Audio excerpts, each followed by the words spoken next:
தமிழக அன்பானவருக்கும் வணக்கம். நலன் குமாரசாமி அவருடைய இயக்கத்துல கார்த்தி, சத்யராஜ், ராஜ்கிரண் அவர்கள் நடித்த வா வாத்தியாரே இந்த திரைப்படம் வெளியா இருக்கு.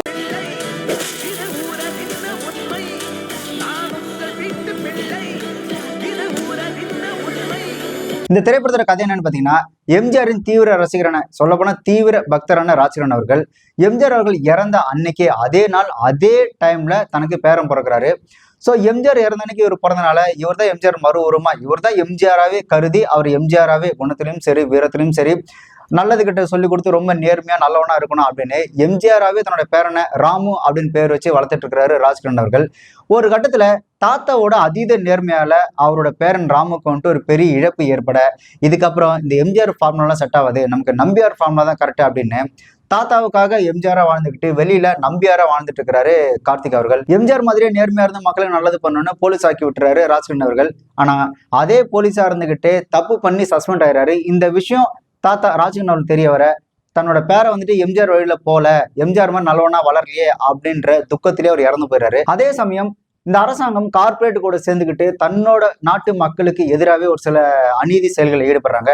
ஸோ இந்த ரெண்டு விஷயங்களும் ஒரு சேர எப்படி கனெக்ட் ஆகுது, அதுக்கப்புறம் என்ன ஆச்சு, என்ன நடந்தது அப்படின்றதான் இந்த வா வாத்தியாரே திரைப்படத்தோட கதை. இந்த கதையை இன்னும் சிம்பிளா சொல்லணும் அப்படின்னா, தன்னோட தீவிர ரசிகன் பக்தனான ராஜ்கிரண் அவர்கள் வந்து இறந்து போயிடுறாரு. அவரோட ஆத்மா சாந்தி அடையணும் அப்படின்றதுக்காக அவரோட கடைசி ஆசை, அதாவது தன்னோட பேரனை எம்ஜிஆர் மாதிரி மற்றவனும் புகழணும், நல்லவன் பாராட்டணும் அப்படின்ற அவரோட கடைசி ஆசையை எம்ஜிஆர் அவர்கள் நிறைவேற்றி அவரோட அந்த ஆத்மா சாந்தி அடைய வச்சாரா இல்லையா அப்படின்றதான் இந்த படத்தோட மொத்த கதை சுருக்கமே. இந்த திரைப்படம் கிட்டத்தட்ட ஒரு சூப்பர் ஹீரோ சப்ஜெக்ட் தான். அதாவது சூப்பர் ஹீரோஸ்லாம் இருப்பாங்க, நைட்ல ஒரு மாதிரியும் பகல ஒரு மாதிரி இருப்பாங்க, கிட்டத்தட்ட அந்த மாதிரி ஒரு சூப்பர் ஹீரோ சப்ஜெக்ட் தான். இந்த திரைப்படத்துல முதல்ல கவனிக்க வேண்டிய விஷயம், எந்த இடத்திலும் எந்த காட்சியிலும் லாஜிக் அப்படின்றத பார்க்கவே கூடாது. அதனாலதான் படத்தோட ஆரம்பத்திலேயே இது வந்துட்டு மாசிலா அப்படின்ற ஒரு கற்பனை உலகத்தில் நடக்கக்கூடிய கதை அப்படின்னு படத்தோட ஆரம்பத்திலே டைட்டில் கார்டிலே டைரக்டர் சொல்றாரு. அதனால இந்த லாஜிக் அப்படின்றது இந்த படத்துல எந்த இடத்துலையும் பார்க்கவே கூடாது. முதல்ல இந்த மாதிரி ஒரு கதாபாத்திரத்தை தேர்ந்தெடுத்து நடிக்கிறதுக்கே கார்த்தி அவர்களை தனிப்பட்ட முறையில் பாராட்டி ஆகணும். ஒரு சப்ஜெக்டை ஒரு வித்தியாசமான கதைக்களத்தை தேர்ந்தெடுத்து நடிக்கிறதுல பார்த்தீங்கன்னா கார்த்தி வந்துட்டு ரொம்பவே ஸ்பெஷல் அப்படின்னு சொல்லலாம். அந்த படம் ஹிட் ஆகுது ஃபிளாப் ஆகுது அப்படின்றது செகண்டரி, பட் அந்த ரிஸ்க்கை ரொம்பவே தைரியமா எடுக்கிறார் இல்லையா, அதுக்கே உண்மையிலே அவர் பாராட்டணும். இந்த திரைப்படத்துல அந்த எம்ஜிஆர் அவர்களா மாறினதுக்கு அப்புறம் அந்த எம்ஜிஆர் மாதிரியான அந்த மேனரிசம் பண்றதுலாம் இருக்குல்ல, அதெல்லாம் ரொம்பவே டீசெண்டா பண்ணியிருந்தாரு. ஒரு சில திரைப்படத்துல பாத்தீங்கன்னா எம்ஜிஆர் மாதிரி பண்றா அப்படின்னு ரொம்ப திணிப்பாங்க. அப்படிலாம் இல்லாம அவரோட அந்த மேனரிசத்தை உள்வாங்கிட்டு இவரு அந்த கேரக்டர், இந்த எம்ஜிஆர் அப்படின்ற கேரக்டரை டீசெண்டா பண்ண விதம் அப்படின்றது ரொம்பவே பாராட்டக்கூடிய ஒரு விஷயம். அதே மாதிரி இந்த படத்தோட இயக்குனர் நலன் குமாரசாமி அவரையும் பாராட்டி ஆகணும். இந்த மாதிரி ஒரு சப்ஜெக்டை டச் பண்றதுன்றது ரொம்பவே ரிஸ்க். அப்படி அந்த ரிஸ்கை ரொம்பவே சூப்பரா ஹேண்டில் பண்ணியிருக்கிறாரு. ஏன்னா இப்ப யோசிச்சு பாருங்களேன், இவர் உடம்புல எம்ஜிஆர் பூண்டாராம், உடனே அவர் எம்ஜிஆர் மாதிரி மீசெல்லாம் வாழ்ந்துட்டு எம்ஜிஆர் மாதிரி ட்ரெஸ் எல்லாம் போட்டுட்டு எம்ஜிஆர் மாதிரி ஜாக்கெட் சண்டெல்லாம் போட்டாரு, நட காமெடி எல்லாம் அப்படின்னு ஆடியன்ஸ் பாத்தீங்கன்னா அந்த சீன்ஸை பார்க்கும்போது நக்கல் பண்ணி சிரிக்க ஆரம்பிச்சிருவாங்க. பட் ஆடியன்ஸுக்கு அந்த மாதிரி ஒரு எண்ணத்தையோ ஒரு உருத்திலேயோ உருவாக்காம ஆடியன்ஸை கன்வின்ஸ் பண்ணி கொண்டு போய் அந்த காட்சிகளை கொண்டு வந்த விதம் அப்படின்றது உண்மையிலேயே பாராட்டக்கூடிய ஒரு விஷயம். ஏன்னா படத்தோட அந்த டைட்டில் கார்டு ஆரம்பிக்கும் போதே அங்கிருந்தே படத்தோட ஆரம்பத்துல இருந்தே படத்தோட முடிகிற வரைக்கும் அந்த ரெட்ரோ டைப் ஃபீலிங், இது வந்து ரெட்ரோ டைப் தான், அந்த எம்ஜிஆர் காலத்து கதை அம்சம் கொண்டு ஒரு திரைப்படம் தான் அப்படின்றது அந்த டைட்டில் கார்டுல இருந்து படம் முடிகிற வரைக்குமே அதை ரொம்பவே கேர்ஃபுல்லா ஹேண்டில் பண்ணி கொண்டு போயிருந்தாரு படத்தோட இயக்குனர் நலன் குமாரசாமி. பட் இந்த கதையில இருக்கக்கூடிய மிகப்பெரிய ரிஸ்க் என்ன அப்படின்னு பாத்தீங்கன்னா, எம்ஜிஆர் அவர்களுக்கு இருக்கக்கூடிய அந்த இமேஜ், எம்ஜிஆரோட இமேஜை எந்த இடத்துல டேமேஜ் பண்ணாம அது ரொம்பவே டீசெண்டா கொண்டு போகணும். அது ஒரு காமெடியாவோ இல்ல ஒரு நெகட்டிவாவோ அப்படின்னா தோத்து போற மாதிரி அந்த மாதிரி காமிச்சிட்டாங்க அப்படின்னா அது வந்து அந்த எம்ஜிஆர் ரசிகர்களா இருக்கக்கூடிய வந்துட்டு கண்டிப்பா ஏத்துக்க மாட்டாங்க. அதுவே அந்த படத்துக்கு வந்து ஒரு மிகப்பெரிய ஒரு நெகட்டிவ் ஆயிடும். ஏன்னா செகண்ட் ஹாஃப் முழுக்கவே அந்த எம்ஜிஆர் அவரோட கேரக்டர் அப்படின்றது படத்துக்குள்ள வருதுன்னும் போது செகண்ட் ஹாஃப் முழுக்க எம்ஜிஆரோட கேரக்டர் எந்த இடத்துல டேமேஜ் ஆகாம கொண்டு போறதுன்றது ஹைலி ரிஸ்க். ஸோ அதை நல்லாவே ஹேண்டில் பண்ணியிருந்தாரு. ஒருவேளை இந்த இடத்துல எம்ஜிஆர் பதிலாக வேற ஏதாவது ஒரு கதாபாத்திரத்தை வச்சு படத்தை கொண்டு போயிருந்தாங்க அப்படின்னா செகண்ட் ஹாஃப்ல நிறைய காமெடி சீன்ஸ், நிறைய ரிஸ்கி சீன்ஸ், வேற மாதிரியான சீன்ஸ் எல்லாம் கொண்டு வந்து இந்த படத்தோட செகண்ட் ஹாஃப் அப்படின்றது இன்னும் வேற ஒரு தளத்துக்கு போயிருக்க நிறைய வாய்ப்புகள் இருக்கு. பட் இந்த படத்தோட மைனஸும் அதான், எம்ஜிஆரோட இமேஜ் எந்த இடத்துல கெட்டக்கூடாதுன்றதுக்காக ரொம்ப கேர்ஃபுல்லா ஹேண்டில் பண்ணதுனாலேயே ஒரு சில இடங்கள்ல வந்துட்டு இன்னும் கொஞ்சம் நல்லா பண்ணிருக்கலாமோ அப்படின்ற ஃபீல் இருக்கு. ஆனா எம்ஜிஆரோட ரெஃபரன்ஸ் முக்கியமா கார்த்தியோட உடம்புல எம்ஜிஆர் வந்ததுக்கு அப்புறம் ஃபர்ஸ்ட் ஒரு ஃபைட் சீக்வன்ஸ் வரும் அந்த இன்டர்வல் பிளாக் கிட்ட. அந்த ஃபைட் சீக்வன்ஸ் பார்த்தீங்கன்னா ரொம்பவே சூப்பராக எடுத்திருந்தாங்க. அதுலயும் அந்த ஃபைட்டுக்கான அந்த கோரியோகிராஃபி அனல் அரசு அவர் பண்ணியிருக்காரு. இந்த மாதிரி திரைப்படத்துக்கு இந்த மாதிரி ஸ்டண்ட் சீக்வன்ஸை கோரியோகிராஃப் பண்றதுன்றது ரொம்பவே ரிஸ்க், கஷ்டம். ஏன்னா ஆக்சுவல் நடிகர் கார்த்தி, ஆனா அவரோட உடம்புல எம்ஜிஆர் மாதிரி மேனர்ஸோட ஒரு ஸ்டண்ட் கோரியோகிராஃப் பண்ணணும் அப்படின்றது அது ரொம்பவே கஷ்டம். அதே மாதிரி கார்த்தி அவர்களும் எம்ஜிஆர் மாதிரியே அந்த கெட்டப்பை போட்டுக்கிட்டு யாரும் சிரிச்சிடவும் கூடாது, பட் நமக்கு அந்த எம்ஜிஆரோட மேனரிசத்தோடையும் ஒரு ஃபைட் பண்ணணுன்றது அதுவும் கஷ்டம். அதுக்கப்புறம் பேக்ரவுண்ட் ஸ்கோர், அந்த இடத்துல பாத்தீங்கன்னா ஒரு எம்ஜிஆரோட பாட்டை போட்டு அந்த அந்த பிளாக் அண்ட் ஒயிட்டுக்கான அந்த எம்ஜிஆர் காலத்து அந்த மியூசிக்கை போட்டு அதுக்கான அந்த சினிமாட்டோகிராஃப் பண்ணி அந்த சீக்வன்ஸே ஆக்சுவலா அந்த சீக்வன்ஸ் எழுதுறதே அது ஒரு தனி ஒரு ஸ்டோரி மாதிரி இருந்திருக்கும்னு நினைக்கிறேன். அந்த ஃபேஸ் சீக்வன்ஸ் அப்படின்றது ரொம்பவே நல்லா இருந்தது. அதை விட முக்கியமா ஒரு மிரர் டிரான்சிஷன், மிரர்ல பாத்தீங்கன்னா எம்ஜிஆர் அவர்கள் இருப்பாங்க, இந்த பக்கம் கார்த்தி அவர் இருப்பாரு, ரெண்டு பேருக்குள்ளயும் அதாவது ஒருத்தரோட கண்ணுல இருந்து இன்னொருத்தரை பாக்குற மாதிரி அந்த டிரான்சிஷன் சீக்வன்ஸ் ஒன்று இருக்கு. சூப்பரா இருந்த அந்த சீன்ஸ்லாம். இந்த படத்துல அந்த மாதிரி சிலாகிச்சு சொல்லக்கூடிய காட்சிகளுக்கு தான் செய்யுது. முக்கியமா இந்த படத்தோட சினிமாட்டோகிராஃபி, ஒரு சில காட்சிகள் அந்த டிகிரி லைட்டா சேஞ்ச் பண்ணி ஒரு சில சீன்ஸ் எடுத்திருப்பாங்க, அது ரொம்பவே நல்லா இருந்து. அடுத்து பாத்தீங்கன்னா அந்த டிரான்சிஷன் சீக்வன்ஸ் அதெல்லாம் தாண்டி எடிட்டிங் ரொம்பவே சூப்பரா இருந்து.